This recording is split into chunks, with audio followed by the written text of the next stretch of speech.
ஒரு விதம், அதாவது அமைதியா இருக்கணும். இப்போ கிருஷ்ணா என்ற ஸ்டோரி.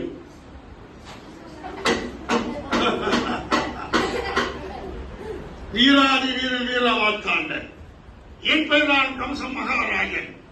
எனக்கு எதிரியாக இருக்கப்பட்டவன் கிருஷ்ணன். யாருங்க? எஸ் மகாராஜா.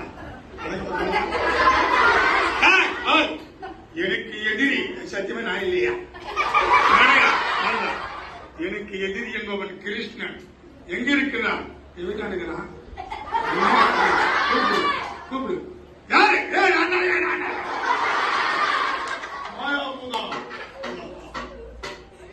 வணக்கம் பிரபு. ஆயுர் பாதிக்கிச்சல் கிருஷ்ணன் என்ற ஒரு சிறு பயல் கொன்றுவிடு. என்ன கிருஷ்ணன் ஊருக்கு போயிட்டான். என்ன ஊருக்கு? சிங்கப்பூர். அதிக வீடா இருக்கு. செங்கல்பட்டு